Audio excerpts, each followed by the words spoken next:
Okay, so hello everyone, I hope you're doing great, and today we're following on with our lectures on diet and exercise, and today we're going to just talk about vitamins. So what are vitamins? So we can split them into two types. So we've got fat soluble, which are your A, D, E and K, and on the other side we've got water soluble, which are vitamin Bs, so there's loads of them, 1, 2, 3, you can see that now, and we're also going to talk about vitamin C as well.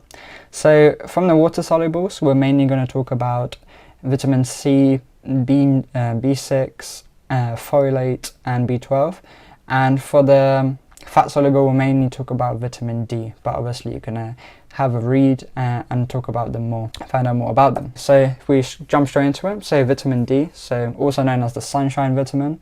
So obviously when we go outside, the sun hits our body, and then the vitamin D is synthesized. From a food perspective, only a few foods contain cholecalciferol, so D3, that naturally occurs, and in some milk, especially in the US, so they're big in the US because they just don't consume the right food. They're really big on fortifying everything with it. So we've got these D3 and D2.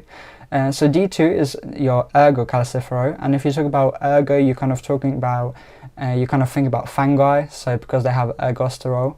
And so yeah, this is where, so it's found in plants, and it's kind of the equivalent of cholesterol in fungi. And interestingly enough, that's how they kind of try and make antibiotics for fungal infections. They target this ergosterol, which is only found in plants. So it's normally said that D3 is only found in animal foods. However, there's this research going on in this plant called lichen. I think it's kind of like a seaweed kind of variation, and it's seen that some D3 is made there.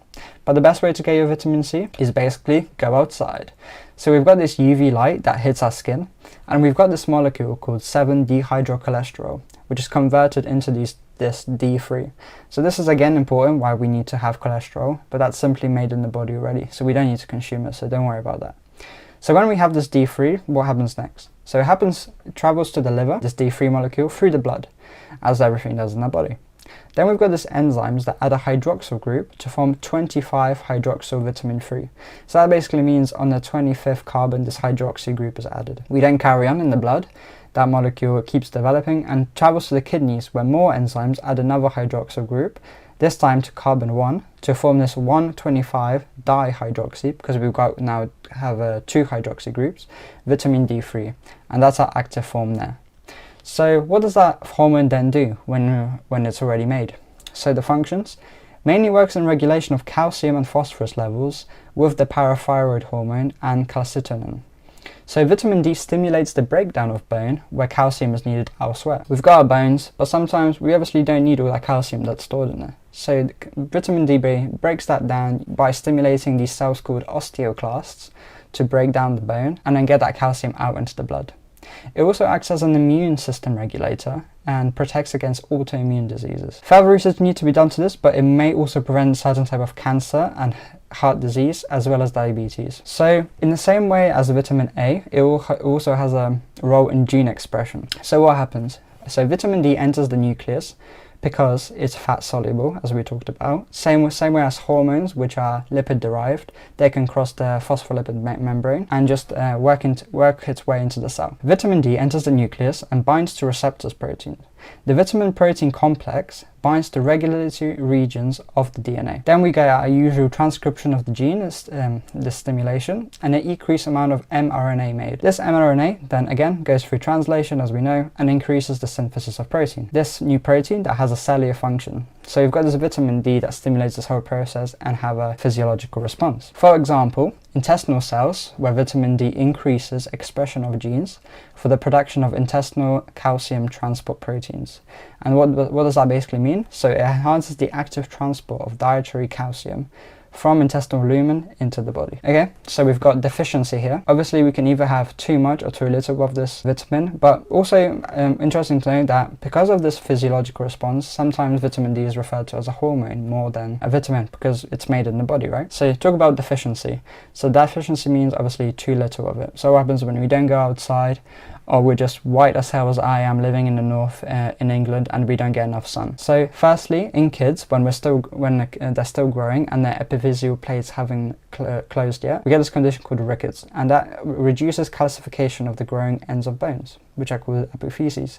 So if you recall, when we talk about kind of the gonads and estrogen, which drives this closing of epiphyseal plates so we don't grow too much. However, in adults, if this occurs when the bone's already grown, we get this osteomalacia, which is also this reducing and calcification. Vitamin D deficiency could also lead to chronic degenerative diseases, such as multiple sclerosis, MS here, cancer, again autoimmune diseases, as well as hypertension via this PTH and calcium homeostasis disturbance. It could also be due to the lack of vitamin D carrier proteins, or inadequate fat and protein. Obviously, vitamin D is fat soluble, so it's natural that it's carried in fat and protein. We also have the zinc deficiency, which could also then lead to vitamin D deficiency because it promotes fat transporters of these vitamins. So on the other hand of the scale, what about if we have too much? Say you're taking too many supplements and you're getting too much. So we get this hypercalcemia. Because vitamin D increases in concentration, we have this overstimulation of bone breakdown, leading to this increase of calcium in the blood. This can again lead to hypertension due to hypercalcemia causing hypercatecholamine. So what that basically means is your adrenal cortex releases too many catecholamines, and these cause an increase in blood pressure. And if you want to watch the other video on adrenal cortex, I explain it there. We also have this calcinosis, where calcium deposits into soft tissues such as lungs. And lastly, again, just reiterating the fact of the bone loss pulled due to this vitamin D, and that can increase our risk of fractures, and we can also detect that in the urine. So here's a little table. We've got the copyright at the top, so please don't sue me. So we've got these vitamins here, A, D, E, K again, so if you want to have a look, if you want a bit more detail on what they do. Now moving on to our water soluble, so we've got a B12, and that's only made by microorganisms, not plants or animals. So it's made by bacteria and archaea, not plants. So if we talk about functions, so what does B12 do? So maintenance of myelin sheath, so neurons, to increase that speed of transmission, protecting nerve fibers, and also maintaining healthy red blood cells and nervous tissue. So how does it protect the red blood cells? So it basically helps in a duplication of the red blood cells together with folate. So the active form of B12 also helps the removal of homocysteine. So if we eat too much meat, which has this amino acid, homocysteine then is normally broken down to methionine by B12 and folate. However, if we are deficient in either of those vitamins, B12 or folate, then this can't occur. And homocysteine levels, the increase of them, is seen to increase the risk of heart disease. So what does this cause? So if we have this B12 deficiency, relating to those red blood cells, we get this macrocytic megaloblastic anemia. So we get this megaloblastic blood cells if both of them are deficient. And also in folate specifically, when the baby's still inside the mother, what can happen is that neural tubule may not form correctly, and we get this spina bifida. So if you want to Google that and see pictures, it's not very pleasant. Basically you get this thing at the back filled with spinal fluid, and it basically leads to a kind of neurodevelopment issues, and that's due to that folate deficiency. That's why it's seen that in the mothers, if they're given folate supplements before they give birth and during pregnancy, there's a 70% decrease that spina bifida will happen. Why do that and give companies money when we can simply eat something like spinach or green leafy vegetables, which can get that naturally, and it's much cheaper. So which populations are at risk? So patients with this pernicious anemia, obviously, people with atrophic gastritis, so low or no stomach acid, sadly vegans, because this B12 is only made in microorganisms which are found in meat, kind of animal products. We can't get them from diet. It's seen that some microbacteria might make it in our stomach, but it's not sufficient enough. So the main way is to get yourself some supplements and start taking them. We can also have this disease in ileum, such as Crohn's disease, and that basically causes the malabsorption of these molecules. Similarly with celiac disease, in the intestine kind of messes things up and doesn't allow us to intake all our nutrients. Also, taking high folate supplements can mask this B12 deficiency, so be careful with that. And also medications such as metformin, which is used for treatment of type 2 diabetes mellitus. So if we talk briefly about vitamin C, so what does it do? Basically, so you can get it from citrus fruits, obviously. It's very sensitive as a vitamin in fruits, so it's destroyed by light, oxygen and heat. So make sure to keep it I usually keep my oranges in the fridge. And so what does it do? So we've got antioxidant activity. So when we have oxidative damage due to cells kind of dealing with foreigners, and we've got the sunlight coming in, and there's obviously just oxidative agents floating around just trying to wait for a chance to get us into cancer. That's why we have these antioxidants, which basically hunt those down and break them down.